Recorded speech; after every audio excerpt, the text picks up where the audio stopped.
Here's Ryan Nobles from CNN. Good morning, Ryan. Bill, isn't your private jet parked at the Frankfurt airport? It does, yes, it does. It's actually a little Tonka jet that I had as a kid. Good morning, Ryan Nobles. Morning, guys. How's everybody? Well, nothing's been going on, so what are we going to talk about? Okay, Schumer is getting hammered. Is he the loser in all of this? I think it's hard to argue any point other than that the Democrats made a calculated mistake here. They wanted too much, and then they gave in too quickly, and as a result, they found themselves in a much different and they basically lost all the leverage that they had maybe a week ago. Yeah, and I can tell you, having been on Capitol Hill all weekend long covering the shutdown, it was hard to articulate in a very easy to understand fashion exactly what the Democrats were looking for. Every press conference you went to, every Democratic senator or member of the House that you talked to seemed to be looking for something different, and it seemed like every time you talked to them, the list of their demands grew, and it got to a point where it was just untenable. There was no way they were going to accomplish all of these things that they were looking for and get the government open in a short period of time.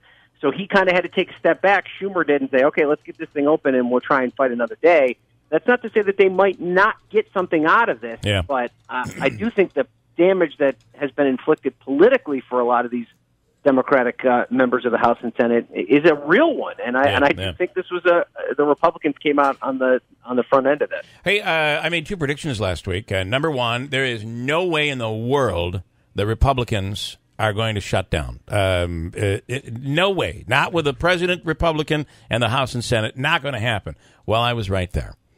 And then I said there's no way in the world the Democrats are ever going to shut it down because they're in a better position to say, oh, the mean Republicans are not taking care of these wonderful immigrants that are coming into this country, the DACA, whether brought in illegally or not. These are kids. They had a great storyline to carry through midterm. And I was shocked to see them shut it down. Yeah, I think they're, on a lot of fronts here, the Republicans had an advantage. One of the big advantages that they had was they strategically were smart to attach the children's health insurance program to this piece of legislation. And the other thing that they had in their favor was the timeline. There was not a true sense of urgency to get the DACA kids done as of yet. The program is in place until the middle of March. They don't need to do it tomorrow. The children's health insurance program was expiring this weekend if they didn't re-up it. And so the argument could easily be made to the American people like, yeah, okay, we'll deal with DACA. Don't worry about DACA. We've got 2 months on DACA. But the government's going to shut down on Friday. The children's health insurance program is going to expire on Saturday. If we don't do something about it now, then everybody's going to be in trouble. And the Democrats' excuse was, well, we need all these things. We got to get it done now, and we just need to work on this now. It just didn't make any sense.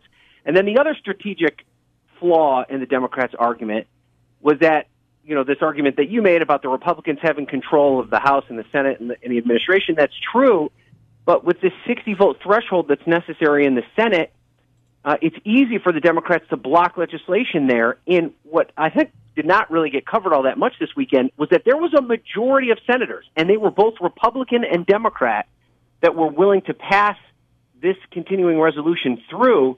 But because Schumer had put his thumb on the scale and said, no, we need 60 votes, that's what held the whole thing up. And Mitch McConnell was saying, your members can vote any way they want. Just lift that filibuster and let us get this through. And I think Schumer realized that the pressure was just getting to be too much, and especially once it got into the work week and now all these federal government employees were going to be without a paycheck, that's when they realized that their bargaining position was getting weaker and weaker. Well, and all of this with no attention played on the fact that there were a handful of Republicans who voted against it. And that's right. That they completely took that away. I mean, this was just managed poorly. And it shows you that just when you think the midterms are it's going to be a huge Democratic sweep, anything can happen. And I'm not sure they're managed properly, the Democrats. They certainly aren't showing it at this point. Well, I mean, you have to wonder. I mean, there's been quite a bit of time. Nancy Pelosi has been under a lot of pressure from forces within her caucus for some time, where there's been this sense that there needs to be new blood and new energy in the Democratic House caucus. But she continues to hold on to that group with an iron fist. Yeah. There are some voices that are suggesting it's time for her to go, but not enough to topple them. I do think that, Chuck Schumer is dealing with a very difficult group of people that come from all different stripes. And I do think, we spent a lot of time talking about the hardliners in the Republican Party. Everybody on Twitter that listens to me, gives me so much of a hard time because we focus on them. But, I hope all those people are listening now, because I do think the Democrats have a real problem now, because there is at least 10, maybe even up to 15 Democratic United States senators who are seriously thinking about running for president. And every decision that they make in the Senate is colored by that idea that they want to be able to go to the Democratic primary voters and say to them, this is how I voted on this particular issue. And I think that the Kirsten Gillibrands, who is your senator in New York, the Cory Bookers of New Jersey, the Kamala Harrises of California, the Bernie Sanders of Vermont, every one of them was willing to allow the government to stay closed for as long as possible if it meant getting something out of this DACA deal so they could go to that ultra-liberal constituency and say, look, we stood firm. And I do think, for all of Chuck Schumer's flaws, he was trying to cobble together these different factions in his own party and try and come up with some sort of semblance of an agreement. It didn't happen this time around, but, the timeline is short here. They've got 3 weeks to come up with a deal. And, I think at the very least they're going to get a DACA bill to the floor, which I think will be a victory for the Democrats. Whether or not it actually gets passed into law, I think, is a whole other issue. I want to just quickly switch gears and wrap this up with the Mueller investigation and what's going on at the FBI. There's a secret group that meets. And what do you think? Is Mueller's credibility? They're certainly out in front of this and trying to discredit as much as possible Mueller and this investigation. At the end of the day, though, I want a couple of questions. Do you think they're succeeding? And B, shouldn't Republicans be careful, because you never know what Mueller's going to come out of this? You could see people being maybe indicted on both sides when this is all said and done.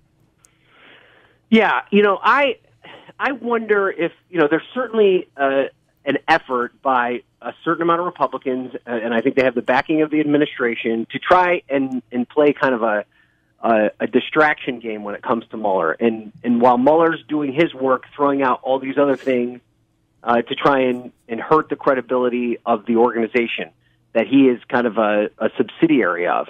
But I don't know if Mueller himself really is paying all that much attention to it. I don't necessarily think, I think it does seep into kind of the American conscience. And if you're somebody who wants to believe that there's something corrupt about what Robert Mueller's doing, you're latching on to this and you're believing that there's some substance there and that that there's a big problem here and that, is going to hurt the credibility of the investigation. Yeah. My big thing, though, every time I think about this is the whole PR game that's going to take place while the investigation is essentially still happening behind closed doors doesn't mean all that much until he emerges and announces that the investigation is complete and here's all the evidence that I've collected. And if he has rock-solid evidence that is imputable, there's not going to be too much that you can do. You can't complain about the text messages from some rogue actors within his group that he fired as soon as he found out that they were sending these text messages. So, and I still think, and Bill, you and I have talked about this for almost a year now, there's a very good chance that Robert Mueller is going to complete his investigation and say, you know what? Donald Trump was on the edge of inappropriateness here, but he never broke the law. So I think what the point you're alluding to is, if you're a Republican and you're doing everything you can to make Robert Mueller's investigation seem discredible, what if he ends up saying that Donald Trump didn't break the law? That's my point. I got to tell you. Are you going to say, then all of a sudden, are you going to say that he is this bastion of credibility and, we should trust him? And you have the dossier. Definitely a dangerous game. You have the dossier out there. You have what if he comes back? What if he comes back and says, actually, it was Hillary Clinton's campaign that was reaching out to other foreign entities? Anything can come out of this. So I say, take a pause. Wait for it to come out, and then you can do your bashing. Ryan, we have a question for you on the phone. We did not give away his money just moments ago, even though I love to do it. Joe Habaika with a question for Ryan. Joe, good morning. You're on. Hey, good morning. Listen, Ryan, I saw some news clip where there was a reference to some of the Republican or the Democrats bringing onto the floor proposed legislation at the time, right after the vote to shut down the government or not fund the government, to fund the military during the to exempt them from the shutdown, and it was the majority leader who objected to any kind of vote on that, McConnell. Is that fake news, or did that really happen? No, it absolutely happened. It was late on Friday night after. Then why isn't anybody talking about it? Because the initial vote went down. Claire McCaskill of Missouri, who's up for re-election in a Trump state, I should say, put up that piece of legislation. And I think McConnell's point is that you got to. I mean, I'm not going to carry McConnell's water here. Right, I mean, I certainly think there's some there's reasons to question the motivation here.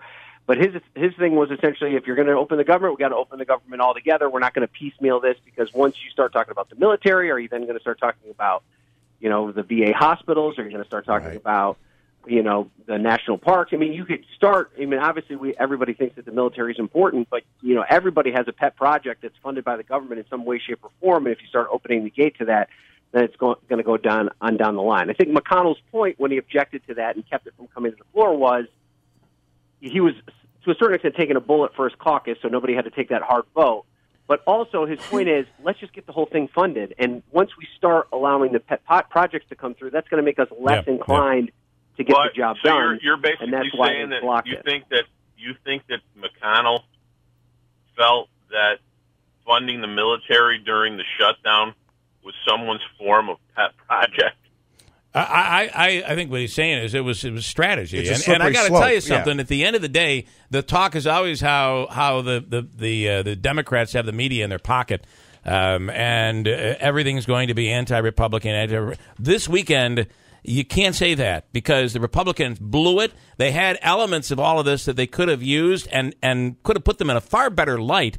And they just blew it, and Democrats, you mean? The Democrats did, I mean that's just the problem. Just but Joe, listen. I mean, you've been around this. My perspective. Right? I just want to say, Ryan. Joe, you gotta hold on. Let Ryan have the last. I'm going to let Ryan have the last word, Joe, and I am out of time here. Ryan, you've got 30 seconds to finish it up. Yeah, I mean, this is the point. The Claire McCaskill thing was a stunt, right? I mean, this whole thing about whether or not the government is open or not, to a certain extent, is just pushing paper around in Washington. Yep. The money is there. It's just a matter of authorizing it. So, if the shoe had been on the other foot, the Republicans would have tried the same exact stunt, and the Democrats would have blocked it. That's the way this thing goes. It happens every single time. Yeah, because we don't want to. I think the military should have been funded, but the whole thing was a disaster. Mm-hmm. To point to that one specific moment as being something that a bright light should be shined upon, it definitely got covered. It definitely deserved the attention that it got, but don't think of it as like the Democrats being altruistic and wanting to see the military funded. No, another if stunt. They wanted that, they could have just funded the whole government, and we wouldn't have been in this mess to begin with. And the way this has been handled, this weekend has been handled, does make you wonder. This upcoming election, the midterms, going to be handled the same way? Gotta wonder. Ryan, great job. We appreciate it as always. We'll talk to you again next week. Thanks, guys. Have a good one. Thank you.